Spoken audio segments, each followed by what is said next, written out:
Bolanda biso na Happy Box TV. Ça veut dire décodeur Oyo. Ils ont la chaîne Nyons tout le monde entier, surtout en Afrique. Happy Box TV, plus de 400 chaînes. Bangonde voix Oyo, roi. Yaba Belge a utilisé qui pour coloniser le Congo. Et deuxièmement, l'indépendance du Congo. Et pesami na maboku ya ba religieux. Ce que telle l'histoire ya révolution ya Congo. Batu babanda ya ngoza ba mama Kimpavita. Religieuse. Prophète Kimbangu. Religieux. Donc beaucoup qui ko séparer révolution na chrétienté. En soi, les églises en soi n'ont rien à voir. Le philosophe m'a dit que la religion est l'opium du peuple. La seule façon de faire endormir le peuple, c'est d'utiliser la religion. Il y a un peu d'armes aux colonisateurs à utiliser qui. Pour nous contrôle du Congo, il y a un Matthieu chapitre 5. Errez les pauvres en esprit. Et c'est un peu babola. Et batunyo surtout banima qui ba comme babola pour bakota lola. C'est la même religion, la même stratégie oyo moi n'indékaza ko utiliser les lots. En soi, les églises ne sont pas les églises du sommeil, mais ce sont des pasteurs qui sont des pasteurs du sommeil. Le peuple nous a dit que Batbazo est battu à qui ils ont affaire. Parce que Makama Congo, ceux qui habitent le Bango Batbarbela Moutou passe, parce que Obiso Tozolo Balelo Tobania, on a les lotés, Tozuitango et Belé, Yakotanga, Makamba Congo, puis qu'on allait impliquer. Pardon, mais à même ça, moi, si je je suis bien informé. Moi, si il y a évêque, je la kalambe tout. Allah la kanamabele. Alors, bakatita unzamba ko justifier. Mais l'église, vous avez moto aboye na moto na église. Botiki ye kaka. Po maseke na ebimité. Mais bien bolingi ba dia bulunyo so bazaka na maseke te. Baba Jean Bosco nyo soto makambo zo sada on a dit que wa écoute nani Denis Lesibolo ba mutungisa binote pasteur ata moi si na été oyo avanda kanena mbetu te ayebi bolumbu na ndenge zalaka et puis na yebi bonganga ya Denis Lesité ntino sabi Denis Lesé ba na bonganga bonile soki Denis Lesé na choix te boyebi ka utaki boloko autaki koyiba makambo ya 10 millions ceux qui 10 000 $, o ya utaki koyiba kosi a utiliser ki ba identité ya mwana ndeke ba komona bango nyonso ba bimisa sous caution c'est-à-dire ba libérer mais que ça a une condition a comme mwana bango. Merci beaucoup chers amis fidèles téléspectateurs de la 3W congofrance.com. Merci parce que vous êtes toujours nombreux en train de suivre à travers le monde, c'est déjà votre émission Showtime avec votre humble serviteur Yannick Wenge Moto Azarna ki bonzambe ya ebele ki bonzambe Yamakasi en tout cas plutôt nzambete na éviter soki tozawapi. Merci beaucoup à le boss José Didi Pumba, merci beaucoup à la réalisation et à Gilles Senghor, merci beaucoup toujours l'émission au Showtime ils ont représenté par Yabino Yannick Wenge na ba pour la bino ba combattant ba minene ba congolais na kati ya moko afo d'ici tozaka partout né na bino tozana Johannesburg, tout dans la Cape Town, tout dans la Pretoria, tout dans la Durban, tout dans partout. Il s'agit Yako Benga numéro la Bissonde, Bogoja Bissonde, tout ça là. Kaka Ndengezala. À travers cette émission, les lots là pour la bino. Donc Papa David avec lui vraiment tombé dans ma solo par rapport. Il y a une émission de tout ça là. Namoka ou Afro-D'ici tombé dans le solo sur la marche du 31 décembre. Tout le monde a marqué Salamaki. Le 31 décembre marche au Salamaki. Tout le monde sur le pasteur des églises du sommeil, des églises du sommeil, sur l'application de la France et de l'Union africaine, sur par rapport à l'émission de 5 sujets, vraiment papa David. Bonjour papa David. Bonjour papa Yannick Wenge. Bonne santé. Santé kitoko. Santé za kitoko grande moté mezana kimyate pour makambo esalamaki. Moté mezana kimyate, tu beta lisolo ya marche.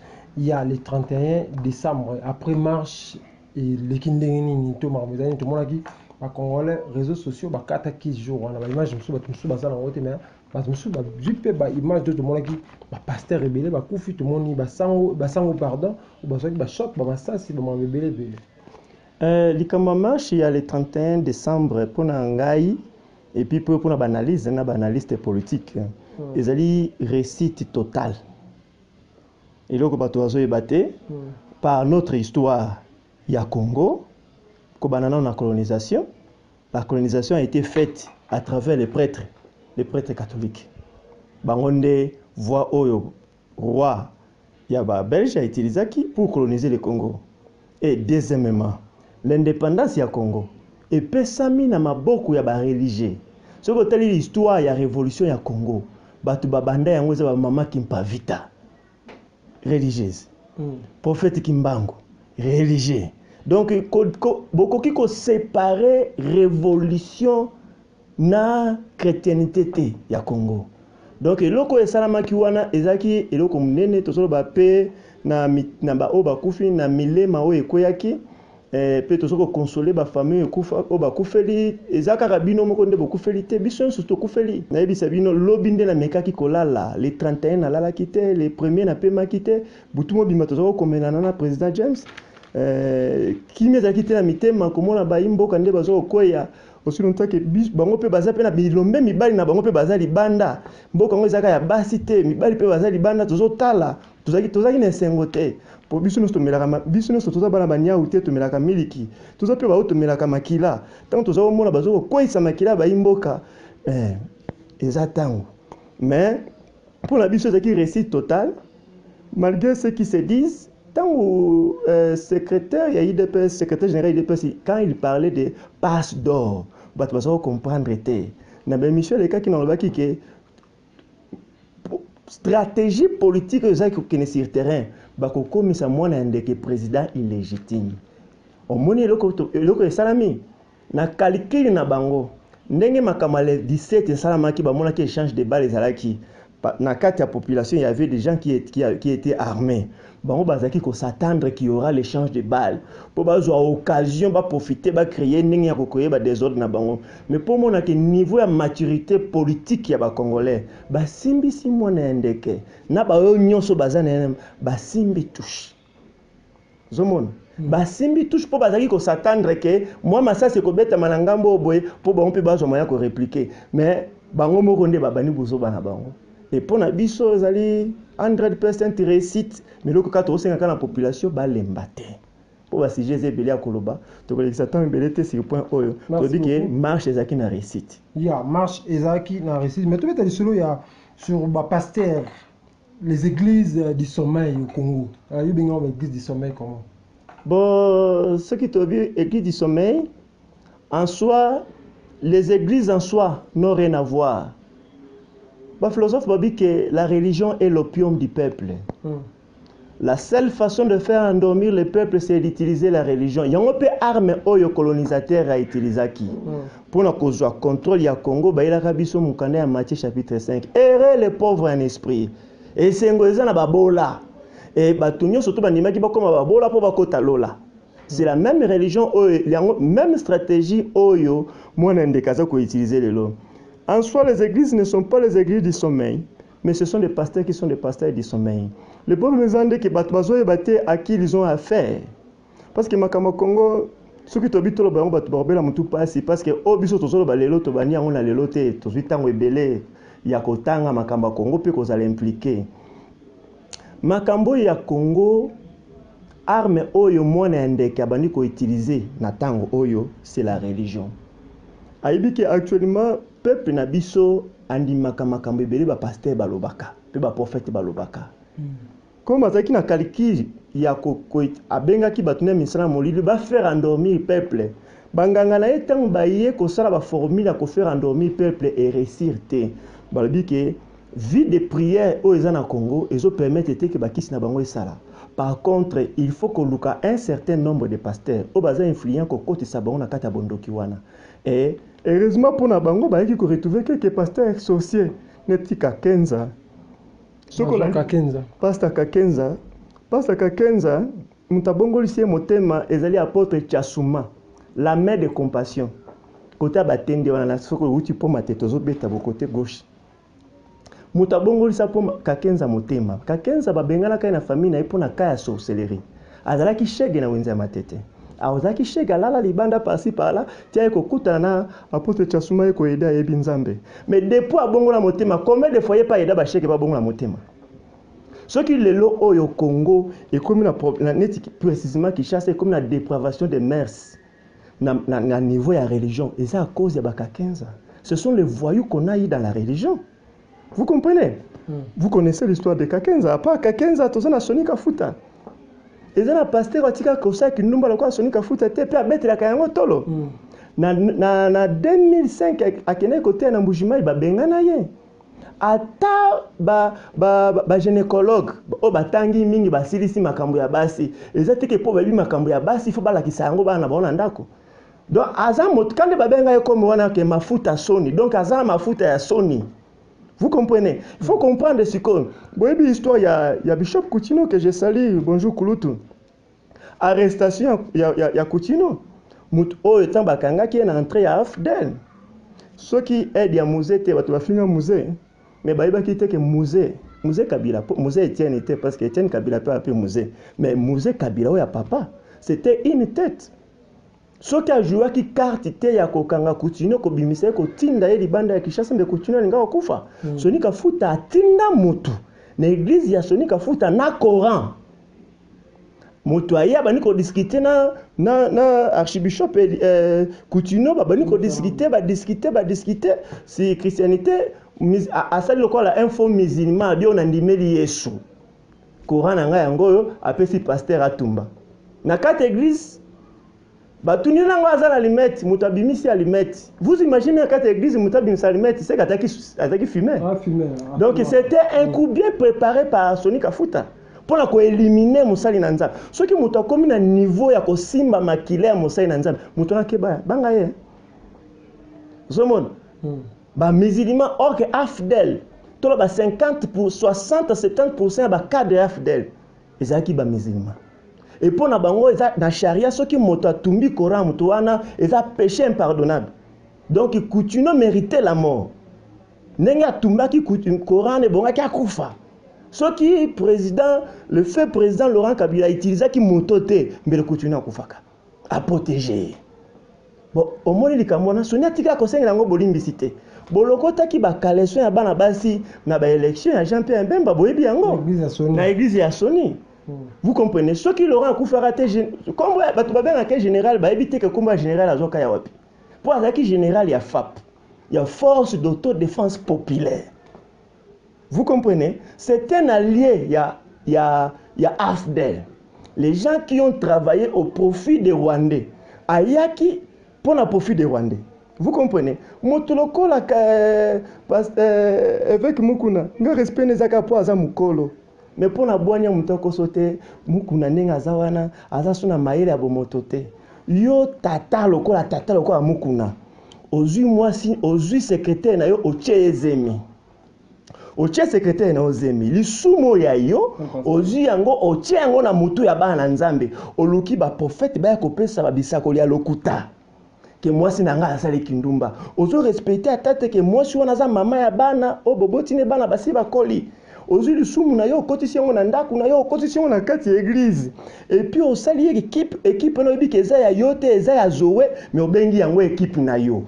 Vous comprenez? To yebi ebele, to yebi ndenge mukuna alingaki ko bomisa pasteur évêque Tambwe ya Assemblée chrétienne du Congo. Place ACK ebimeli. Mais paix à son âme pour évêque autokufa na mois passé awa. Assemblée chrétienne du Congo, bien ça, c'est une grande assemblée. Place ACK et Bimeli. Parce que bango bazala ki na mikandate, évêque nda kouvara bango, évêque akangi mukuna zo bimana ba femme mariée. Apekisi eloko na bifa suspendre ye.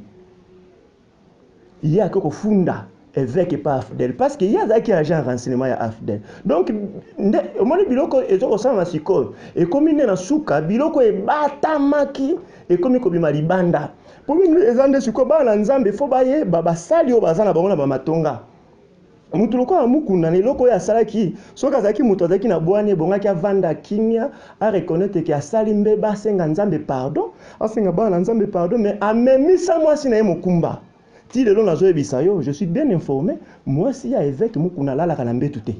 Alala kana mabele, alobaka titango Nzambe ko justifier.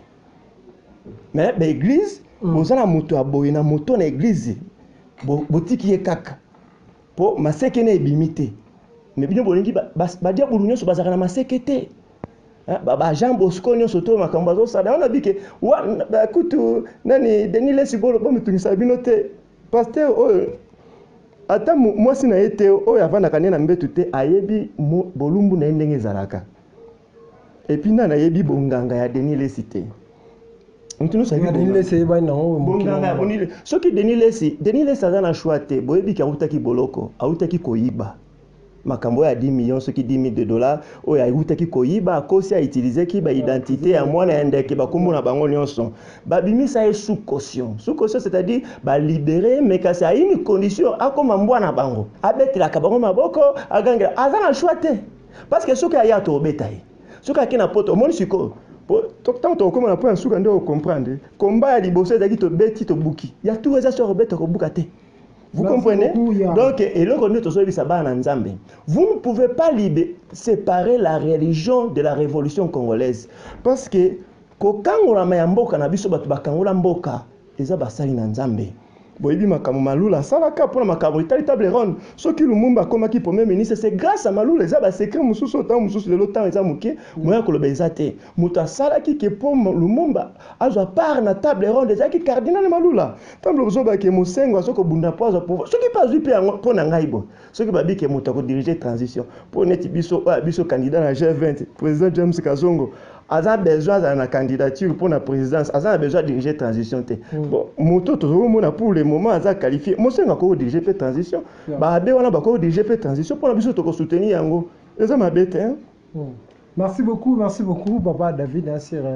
Bah la opportunité sur comprendre président James Kasongo comprendre président James Kazongo à comprendre biso place Hollande biso na peso mbote mais tout bête l'application de la France et de l'Union africaine na mbo na biso Congo tant ba makambo nya sur ça ba imboka ebele bazo mituna ba français ba lobi nini Union africaine lobi nini bobo sanate biso bande ko na bino na pesa bino exemple moké et loko pesa ka moto droit pour azo exil politique so kaza opprimé na mboka na ba nyongi na mboka na ye mboka neza na nzala mboka neza na bitumba na mboka na ye azana ko vivre en insécurité à l'égard ya gouvernement.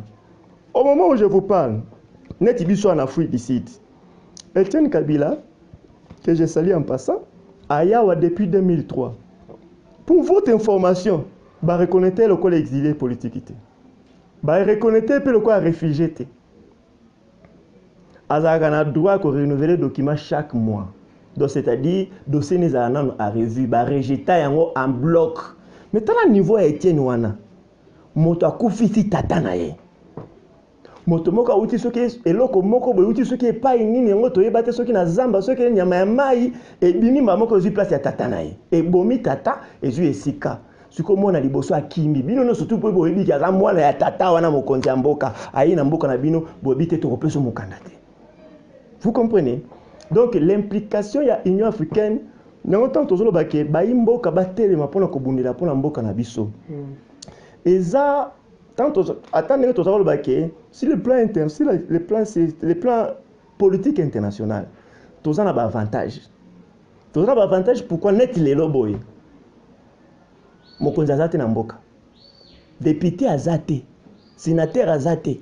Onyo so bazo sala wana ezali coup d'état yango mukolo biso tokozonga na mboka bango nyonso ba sejaki to kanga bango pona haute trahison basambela ndipo bakota boloko po tango tokozwa mboka na mwa liboso boloko ezala te sikoyo implication ya Union africaine na France na problème na biso ezali nini na linga loba yango mbangu pongo ngeza muke tongite tozwa bino tango ebele alliance ya Union africaine na France et na France pour qu'on détruire Congo et ils forment à partir de Sarkozy.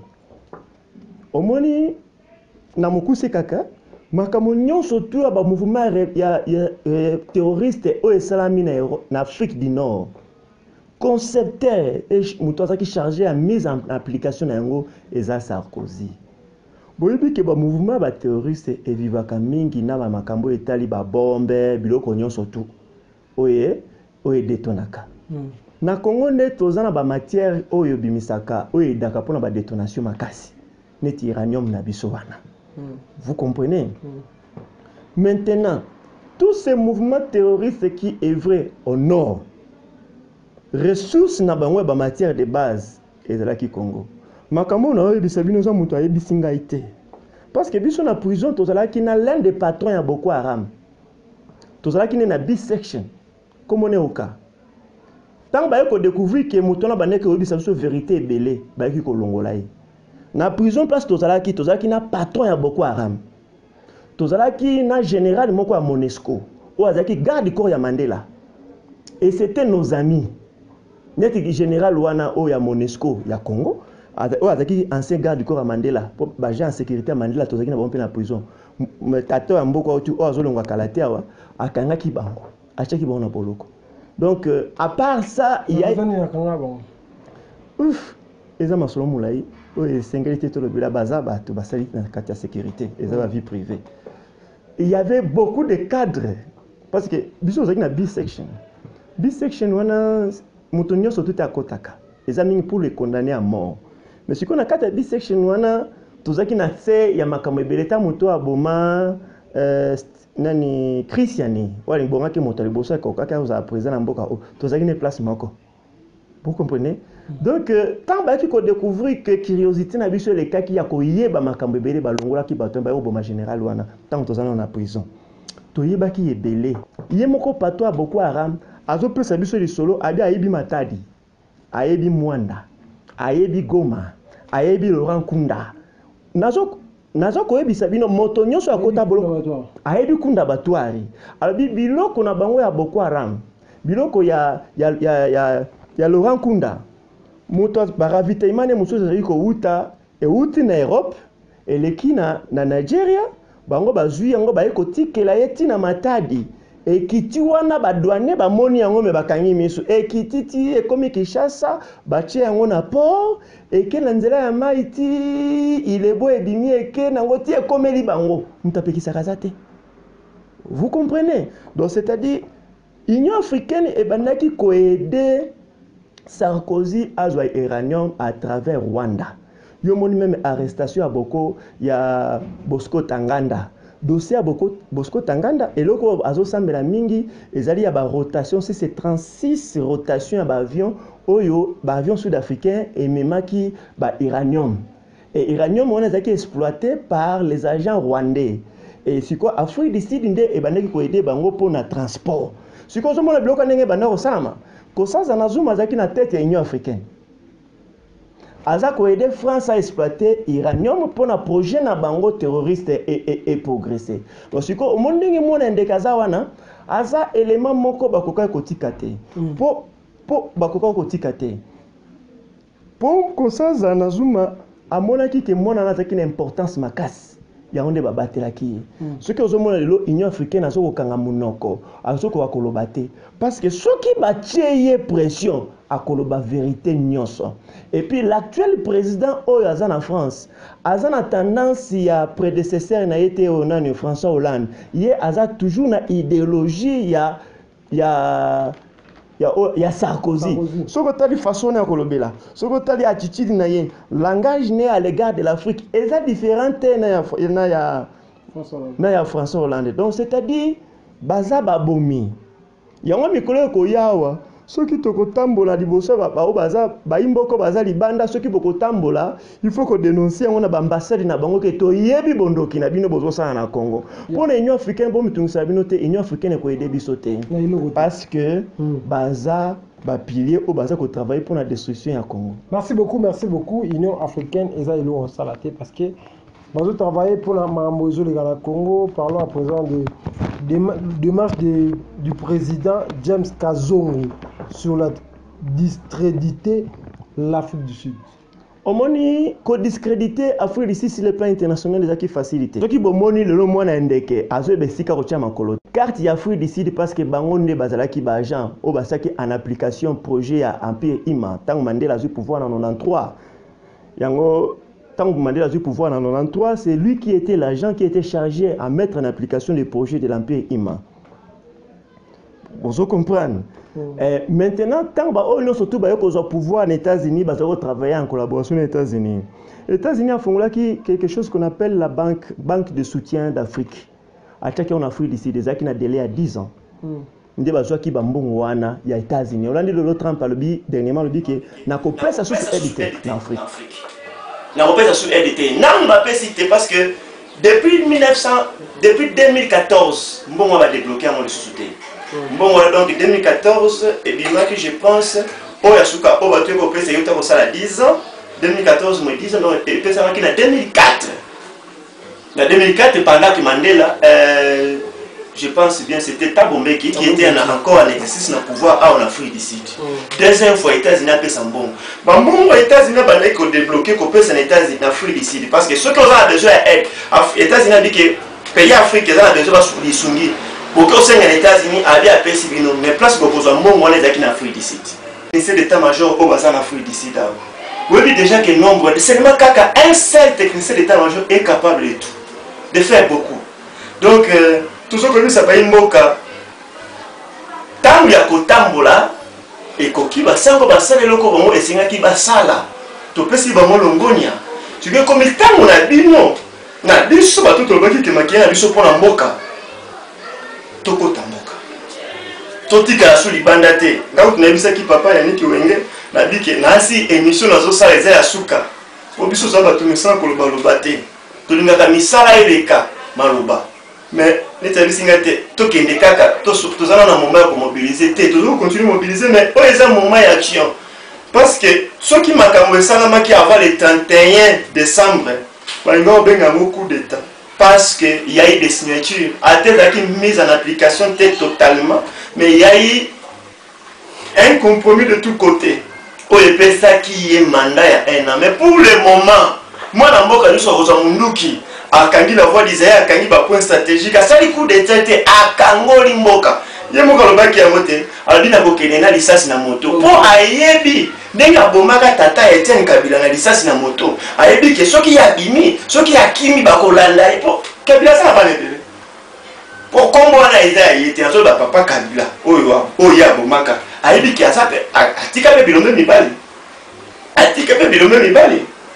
Atika pe bilombe mibale wazota ila eba ebi kaboma tata na bango ye moko Laurent Désiré Kabila tika pe bandeko azaki na bana bandeko pe na bandeko na ye o babeti la kamona ndeke maboko te ndenge aboma ndeko na bango ayebi pe ke ba kongola aboma biso général Mbunza Mabeto se pe na ete abomile ki na biso général Mamadou Ndala to se pe na ete abomile biso papa na biso Pluto na biso susu nani oyo auto ko boma kuna na nini na este tozo se pena ete batono soto ya bomi batiki bana batiki bandeko tozo betela maboko te titanga zo bakata besoin lisasi na moto ayebi yango de solution na ezande lisasi na moto po akobima na bomo ete donc tozo lobake solution ya sortie de crise siko eko na maboko ba militaire yango tozo ko senga na rassemblement apesa biso pe confiance parce que tondimi musala bosali pe ya mingi sur le plan diplomatique bo avancer makasi mais vous avez besoin de la force.